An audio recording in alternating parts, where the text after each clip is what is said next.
আসসালামু আলাইকুম রহমতুল্লাহ।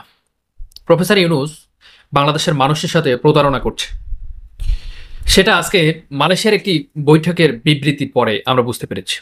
প্রকাশ্য আমরা এতদিন অনেক কিছু শুনেছি, বলেছি, বিভিন্নভাবে দেখেছি, কিন্তু আজকে আমরা প্রকাশ্য সেই জিনিসটি উপলব্ধি করতে পেরেছি। আজকে শহীদদের সাথে প্রকাশ্য বেইমানি করেছে। যে রক্তের উপরে দাঁড়িয়ে যে সরকার গঠন হয়েছে, সেই সরকার সেই শহীদদের সাথে, সেই জুলাই বিপ্লবের যোদ্ধাদের সাথে প্রকাশ্য বেইমানি শুরু করেছে। আজকে সে বিষয় বলতে যাচ্ছি এবং কি কি সমস্যা হচ্ছে, কি কি সমস্যা হতে পারে বা কি কি সমস্যা হয়ে যাবে দেশে, এ বিষয় নিয়ে আপনাদের সামনে আজকের গুরুত্বপূর্ণ বিষয়। লন্ডন বৈঠকের পরে প্রফেসর ইউনুস রিসেট বাটন চাপতে চেয়েছিলেন বাংলাদেশকে নিয়ে। রিসেট বাটন চাপা নিয়ে অনেক কথা, অনেক বিষয়, অনেক আলোচনা সমালোচনা হচ্ছে, কিন্তু এই বিষয়টি নিয়ে আমি কথা বলছি না। আমি কথা বলতে চাচ্ছি যে রিসেট বাটনের কথা লন্ডন বৈঠকের পরে ভুলে গিয়েছেন প্রফেসর ইউনুস। এখন জুলাই ঘোষণাপত্র বা জুলাই বিপ্লবের যে বিষয়টি এতদিন পর্যন্ত বাংলাদেশের মানুষের কাছে একটি গ্রহণযোগ্য, একটি মানে সবার আশা, এই নিয়ে একটা ব্যাপক চাঞ্চল্যকর বা ব্যাপক আগ্রহ ছিল মানুষের, সেটার সাথেও একটি দুরূহ ব্যবস্থা করেছেন, সেটাকেও দুর্নীতিগ্রস্ত করেছেন। জুলাই ঘোষণাপত্র যেটা পাঠ করেছেন প্রফেসর ইউনুস, সেটা কিন্তু আসলে একজনকে লিখিয়ে দেওয়া জিনিসকে পাঠ করানো হয়েছে। সেটা আসলে ওই ধরনের জুলাই ঘোষণাপত্র যেটা শতভাগ প্রয়োজন দেশের জন্য, বা যেটা আসলে জনগণ চেয়েছেন, অভ্যুত্থানের বিপ্লবরা চেয়েছেন, শহীদের পিতা গার্জিয়ানরা চেয়েছেন, বা শহীদদের পরিবার যেটা চেয়েছেন, সেটা কিন্তু হয়নি। এটা জুলাই বিপ্লব হয়নি, এটা বিএনপি বিপ্লবের ঘটনা ঘটেছে। আপনারা দেখেছেন বিগত দিনগুলোতে বিএনপির অনেক নেতা বলতো যে মঈনুদ্দিন ফখরুদ্দিন দেখলাম মানে সেনা সমর্থিত সরকার, কিন্তু বর্তমান সরকার দেখছি জামাত সমর্থিত সরকার। এ ধরনের বিভিন্ন কথা বলে, এলোমেলো কথা বলে, অযাচিত কথা বলে, বিতর্কিত কথা বলে প্রফেসর ইউনুসকে, অর্থাৎ ইন্টারিম গভর্নমেন্টকে তার দলে নিয়ে আসার একটি কৌশল অবলম্বন করছে মাত্র, এবং সেই কাজটাই সম্পন্ন হয়েছেন, সেটাকে সফলতায় পর্যবসিত হয়েছে। আপনাদের সামনে আজকের বিষয়টি কয়েকটি বিষয় আমি বলবো। প্রফেসর ইউনুস যে গতি নিয়ে, যে আকাঙ্ক্ষা নিয়ে, যে ইচ্ছা শক্তি নিয়ে বাংলাদেশকে সামনের দিকে একটি অগ্রগতির দিকে নিয়ে যাচ্ছিলেন, একটি উন্নয়নশীল দেশে রূপান্তরিত করার লক্ষ্যে তিনি যখন অগ্রগামী হয়েছিলেন, সামনে আগাতে চেয়েছিলেন, তখনই বাধা পড়েছেন লন্ডন বৈঠকটি। তখনই বাধা পড়েছেন এশরাক হোসেনের মেয়র পদপ্রার্থী, তখনই বাধা পড়েছেন পুলিশ লীগ, তখনই বাধা পড়েছেন আনসার লীগ, তখনই বাধা পড়েছেন চৌকিদার লীগ। এ ধরনের বিভিন্ন বাধা সম্মুখীন হয়েও তিনি সামনে আগাচ্ছিল। কিন্তু লন্ডন বৈঠকের পরে এশরাক আর মেয়র হতে চায় না। বিএনপির কোনো নেতা আর বলে না যে আমরা এখন নির্বাচন চাই, নির্বাচন দিতে হবে, এই কথাটি আর বলেন। লন্ডন বৈঠকের পরে প্রফেসর ইউনুস বলে না যে 24-এর গণবিপ্লব হয়েছেন, জুলাই বিপ্লব হয়েছেন, এই জুলাই বিপ্লব ভাষাটি আর ব্যবহার করে না। কোথায় গিয়েছেন রিসেট বাটন, কোথায় গিয়েছেন সংস্কার, কোথায় গিয়েছেন বিচার, কোনোটাই আর সম্ভব নয়। এখন দেখেন দেশের পরিস্থিতি দেখেন। স্বাধীনতার পরে বাংলাদেশের ইতিহাসে শ্রেষ্ঠ একটি নির্বাচন উপহার দিতে চেয়েছিলেন ডক্টর মোহাম্মদ ইউনুস। আমরা কি সেই নির্বাচন পেতে যাচ্ছি, নাকি আওয়ামী লীগের চেয়ে আরো বেশি বিতর্কিত নির্বাচন পেতে যাচ্ছি? এই বিষয়টি আমি আলোচনা করছি, আপনাদের মতামত চাচ্ছি। আওয়ামী লীগ তো রাতের ভোট করেছেন, নিশি রাতের ভোট করেছেন, কিন্তু বর্তমান যে সরকার আছেন, তার যে প্রশাসন আছেন, তার যে বিভাগ আছেন, নির্বাচন কমিশন আছেন, আমরা কিছুদিন আগে শুনেছি গণ অধিকার পরিষদের একজন ভাই বলেছেন নির্বাচন অফিস অর্থাৎ ইসি, দেখলাম যে সম্পূর্ণ বিএনপির একটি অফিস বলয় তৈরি হয়েছে। আমরা এটা শুনেছিলাম, আপনারা দেখতে পারেন তার ফেসবুক পোস্টে এখনো পর্যন্ত আছে যে মানে নির্বাচন কমিশনের অফিসটি এখন দেখছি যে বিএনপির অফিসে পরিণত হয়েছেন। বাংলাদেশে স্বাধীনতার পর থেকে এখনো পর্যন্ত আমরা শুধু ইসলামিক দেশ উপলব্ধি করি, রাষ্ট্র আমাদের ধর্ম ইসলাম, রাষ্ট্র আমাদের ইসলামিক রাষ্ট্র, মুসলিম রাষ্ট্র, কিন্তু আমরা ইসলামিক রাষ্ট্র হিসাবে মুসলিম অনুশাসন, ইসলামিক অনুশাসন, ইসলামিক ঐতিহ্য সে কিচ্ছু দেখতে পাইনি।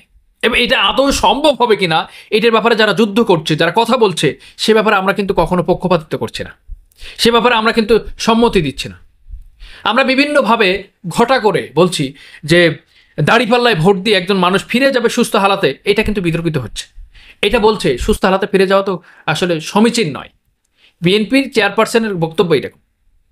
আর আরেকজন ফজু পাগলা হয়েছেন দেশে, তিনি বলছেন যে জুলাই বিপ্লব যা ঘটেছে ঘটেছে, কিন্তু জামাত শিবির এরা হচ্ছে রাজাকারের দল, 71 বিরোধিতার দল, এবং এরা ইয়াজিদের দল। আসলে ভালো কাজের সাথে কারা জড়িত, খারাপ কাজের সাথে কারা জড়িত, কারা দেশটাকে উন্নয়ন করতে চায়, কারা দেশটাকে ফোকলা করতে চায়, কারা দেশের মাটিকে ভালোবাসে, দেশের মাটিতে কারা চিকিৎসা নিতে চায়, দেশের মাটিকে ভালোবাসে, এই দেশের বাইরে যেতে চায় না। আর যারা দেশের মাটিকে ভালোবাসার নাম শুধু মুখে নিয়ে বিদেশের মাটিতে বাড়ি গাড়ি, ছেলে পড়ানো, নিজের চিকিৎসা, অসংখ্য কিছু করছে, তাদের কথা কি এখন শুনবেন না নির্বাচনের পরে শুনবেন? বাংলাদেশটা কি অঙ্গরাজ্য হয়েছেন? একটি জনগণের একটি মানে গণতান্ত্রিক যে রাষ্ট্র, সেটাকে এখনো পেয়েছি আমরা? পাইনি। সুতরাং আপনাদের কাছে যে বিষয়গুলো, আমার প্রশ্ন হচ্ছে, গণতান্ত্রিক যে মূল ধর্ম, মূল অধিকার, মূল বৈশিষ্ট্য, সেটা আসলে কোন পথে গিয়েছেন, কোথায় গিয়েছেন? মঈনুদ্দিন ফখরুদ্দিন আমলে ফখরুদ্দিন যখন সময় নিয়েছিলেন, দেশ প্রচারণা করছেন, তখন কিন্তু মঈনুদ্দিন সেটাকে লিপিবদ্ধ করতেন, মঈনুদ্দিন সেটাকে উল্লেখ করতেন, আর শেখ হাসিনা সেটাকে মাস্টার মাইন্ড হিসেবে কাজ করতেন। এখন দেখেন, জুলাই বিপ্লব যারা আছেন, হাসনাত আবদুল্লাহ নাহিদ, সার্জিস আলম অর্থাৎ মাহফুজ আলম, আসিফ মাহমুদ, যারাই আছেন এখন, আব্দুল হান্নান মাসুদ সহ যারা সমন্বয়ক আছেন, এনসিপি আছেন, তাদের এখন মুখে কথা নেই, মুখে এখন ফুল ঝুরছে না। তাদের কথা হচ্ছে ওই যে অনেক শহীদদের পিতা, শহীদদের মাতা, অনেকে বলে না সাক্ষাৎকারে যে আমরা তাদেরকে ফোন রিসিভ করাতে পারি না, সার্জিস ফোন ধরে না, হাসনাত ফোন ধরে না। এখন দেখেন, বাংলাদেশের একটি গালি আছে মির্জাফর, এই মির্জাফর গালি কিন্তু জুলাই অভ্যুত্থানের এই শহীদরা পাবে না, পাবে গাদ্দাররা। যারা গাজী আছেন এদের মধ্যে থেকে গাদ্দার তৈরি হয়েছেন। এই যে নাহিদ, সার্জিস, মানে হাসনাত আবদুল্লাহ, আব্দুল হান্নান মাসুদ, এরা কি করছে? কিছু আসন পেতে যাচ্ছে, নোয়াখালীতে, রংপুরেতে, ঢাকাতে, বিভিন্ন জায়গাতে কয়েকটা আসন ভাগাভাগি হয়েছে, তারা ক্ষমতায় যেতে চলেছে। বিএনপির সাথে একটি সমঝোতা হয়েছে, প্রফেসর ইউনূস সেটাকে সমঝোতা করেছে, সেটার উপরে এখন কথা হচ্ছে। এখন আর জুলাই ঘোষণাপত্র কি আসলো কি না আসলো, এটার কোনো প্রেক্ষাপট আর তৈরি করা সম্ভব না, বা এইটার বিষয়ে কথা বলার মানে দরকার পড়ছে না জুলাই বিপ্লবের। হাসনাতের আর কথা বলে না, সার্জিস আর কথা বলে না, আব্দুল হান্নান মাসুদ আর কথা বলে না, আখতারুজ্জামান আর কথা বলে না। কেন কথা বলছে না? মৌলিক দিক হলো তারা এমপি হচ্ছেন, তারা মন্ত্রীও হতে পারে, আগামী সরকার গঠনে তারা ভূমিকা রাখছেন। এখন আপনি কিভাবে কথা বলবেন? যে মন্ত্রিত্ব রেখে কথা বলবেন না মন্ত্রিত্ব ছেড়ে কথা বলবেন? আমরা যে বিষয়গুলো আপনাদের সামনে বলছি, গণহত্যাকারী পুলিশ সেটা কিন্তু রেখে দিয়েছেন, তাদের পোশাক ঠিক রেখেছেন, তাদের লোগো ঠিক রেখেছেন, তাদের মনোগ্রাম ঠিক রেখেছেন, সব কিছু ঠিক রেখে শুধু স্থানকাল পাত্রভেদে পরিষ্কার করে, শুধু এই স্থান থেকে ওই স্থান, ওই স্থান থেকে ওই স্থান, এটা করে কি সংস্কার করা হয়েছে? না, সংস্কার করা হয়নি।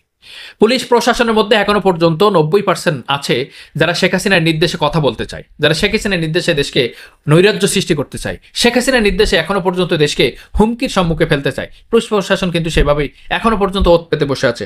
আপনাদের সামনে একটি কথা বলি, এখনো পর্যন্ত 11 মাস হয়ে গেল, জুলাই বিপ্লবের সংস্কার কি হয়েছেন, বিচার কি হয়েছেন, পুলিশদের বিচার কি হয়েছেন, বা সরকারি আমলাদের বিচার কি হয়েছেন, রাজনৈতিক নেতাদের বিচার কি হয়েছেন, যারা 500 অর্থাৎ 626 জন ক্যান্টনমেন্টে আশ্রয় নিয়েছিলেন, তাদের বিচার কিভাবে করা হয়েছে, তাদেরকে দেশ ত্যাগে কিভাবে সহযোগিতা করেছেন, কে করেছেন, কেন করেছেন, হাজারো প্রশ্ন নিয়ে আপনাদের সামনে জানাচ্ছি। এই বিষয়গুলি সমাধান কবে হবে? এখন দেশের উন্নয়নে আরেকটি বাধাগ্রস্ত হয়েছেন। দেশের যদি উন্নয়ন হয়, সব খাতে উন্নয়ন হয়, তাহলে বিএনপি তো খারাপ হয়ে যাচ্ছে। একটি সরকার, ইন্টারিম গভর্নমেন্ট, প্রফেসর ইউনূস দেশে এত কিছু করছে, বিএনপি কিভাবে এত কিছু করবে? এই উন্নয়নের অগ্রযাত্রাকেও কিন্তু থামিয়ে দেওয়া হয়েছে, যে প্রফেসর ইউনূস তুমি এত উন্নয়ন করার দরকার নাই, তোমার দেওয়া হচ্ছে নির্বাচন, তুমি নির্বাচনটি দিয়ে দূরে চলে যাও, তাহলে তোমার কাজ শেষ হয়ে যাবে। এই সার্বিক বিষয় নিয়ে আপনাদের সামনে যে বিষয়গুলো বলছি, যে প্রফেসর ইউনূস কথা দিয়ে কথা রাখলেন না, এবং তিনি প্রকাশ্য গাদ্দারি করলেন জুলাই বিপ্লবের সাথে, শহীদদের সাথে, এবং অসহায়দের সাথে, পরিবারের সাথে, এবং রক্তের সাথে প্রকাশ্য বেইমানি করে তার নিজের স্বার্থ উদ্ধার করছে, এবং এনসিপি যারা আছেন তারাও সেই গাদ্দারিতে পা দিয়েছেন। আশা করি আপনারা বিষয়টি বুঝছেন। আপনাদের কোনো মন্তব্য থাকলে অবশ্যই জানিয়ে দেবেন। আমাদের চ্যানেলটি নতুন, সাবস্ক্রাইব করে পাশে থাকবেন। সেই আগামী ভিডিও দেখার জন্য আহ্বান জানিয়ে আজকের মতো বিদায় নিচ্ছি। আসসালামু আলাইকুম ওয়া রাহমাতুল্লাহি